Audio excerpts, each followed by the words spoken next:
Welcome to best kitchen சமையல். இன்றைக்கி நம்ம பன்னீர் கிரேவி செய்ய போகிறோம்.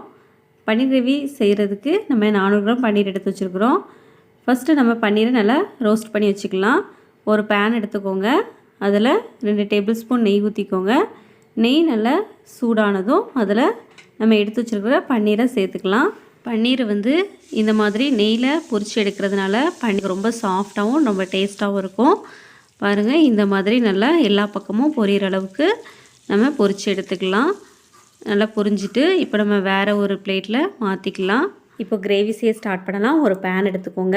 அதில் 2 டேபிள் ஸ்பூன் எண்ணெய், ஒரு பட்டை, ஒரு ஏலக்காய், 2 கிராம்பு, ஒரு பிரியாணி இலை. இதை நல்லா பொரிஞ்சு வந்ததும் இது கூடவே நம்ம நறுக்கி வச்சுருக்கிற 3 பெரிய வெங்காயத்தை அதில் சேர்த்துக்கலாம். சேர்த்து வெங்காயத்தை நல்லா நம்ம பொன்னிறமாக வர்ற அளவுக்கு வதக்கணும். இது கூடவே நம்ம 2 பச்சை மிளகாவை சேர்த்துக்கலாம். பன்னீர் ரொம்ப ஆரோக்கியமானது. இதை இந்த மாதிரி கிரேவி செஞ்சு கூட சாப்பிட்லாம். பாருங்கள், வெங்காயத்தை கொஞ்சம் கொஞ்சமாக நம்ம நல்லா வதக்குவோம். பாருங்கள், வெங்காயம் அப்படியே கலர் மாறிட்டு பொன்னிறமாக வருது. இந்த மாதிரி நல்லா பொன்னிறமாக வந்ததுக்கப்புறமா இது கூட நம்ம அரைச்சி வச்சுருக்கிற 2 டேபிள் ஸ்பூன் இஞ்சி பூண்டு விழுதை இது கூட சேர்த்துக்கலாம். இஞ்சி பூண்டு விழுது சேர்த்ததும் பாருங்கள் நல்லா மணமாக இருக்குது. இந்த பச்சை வாசனை போகிற அளவுக்கு நல்லா நம்ம இதை வதக்கிக்கிடலாம். ஒரு 2 மினிட்ஸ் நம்ம நல்லா சிம்மில் வச்சுக்கிட்டு இதை நல்லா வதக்குவோம். இப்போ நம்ம இது கூட தக்காளியை ஆட் பண்ணலாம்.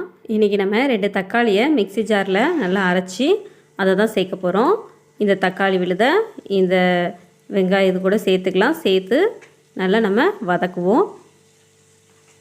வதக்கிட்டு இப்போ நம்ம இது கூட மசாலாவை சேர்த்துக்கலாம். 1 ஸ்பூன் மஞ்சத்தூள், 1 ஸ்பூன் மிளகாத்தூள், 1 ஸ்பூன் மல்லித்தூள், இதெல்லாம் சேர்த்து நல்லா வதக்குவோம். நல்லா மசாலா வதக்குற அந்த சமயத்தில் நம்ம ஃப்ளேமை சிம்மில் வச்சுக்கலாம். ஒரு 2 மினிட்ஸ் நல்லா நம்ம இதை நல்லா வதக்குவோம். வதக்கிட்டு இப்போ இதை நம்ம ஒரு மூடி வச்சு மூடிடலாம். ஒரு 1 மினிட் அப்படியே நம்ம வச்சு ஓப்பன் பண்ணோன்னா நல்லா மசாலா நல்லா வெந்திருக்கும். இந்த சமயத்தில் நம்ம இந்த கிரேவிக்கு தேவையான தண்ணீரை இதில் ஊற்றிக்கலாம். நம்மளுக்கு எவ்வளோ தேவையோ அவ்வளோ தண்ணி ஊற்றிக்கலாம்.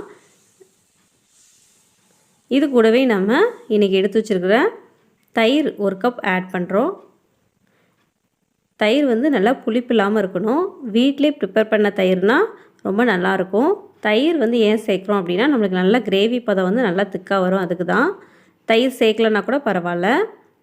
இப்போது இந்த சமயத்தில் நம்ம ரோஸ்ட் பண்ணி வச்சுருக்கிற பன்னீரை இது கூட சேர்த்துக்கலாம்.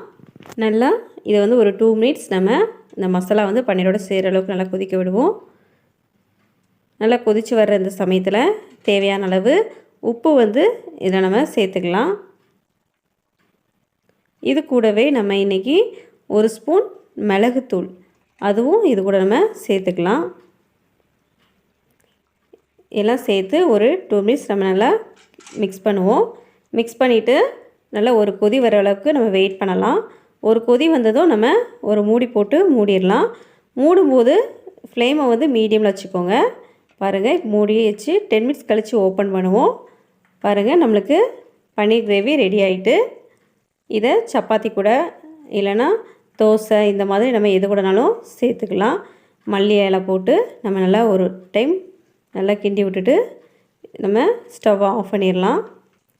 நம்மளுக்கு பன்னீர் கிரேவி ரொம்ப டேஸ்ட்டாக ரெடி ஆகிட்டு. நீங்களும் இதை மாதிரி செஞ்சு பாருங்கள். இது ரொம்ப ஆரோக்கியமானது. இதுக்கு சப்பாத்தி கூட வச்சு சாப்பிட்டா அவ்வளோ டேஸ்ட்டாக இருக்கும். தேங்க்யூ. சேனலுக்கு சப்ஸ்கிரைப் பண்ண மறக்காதீங்க. லைக் பண்ண, கமெண்ட் பண்ண மறக்காதீங்க. தேங்க்யூ.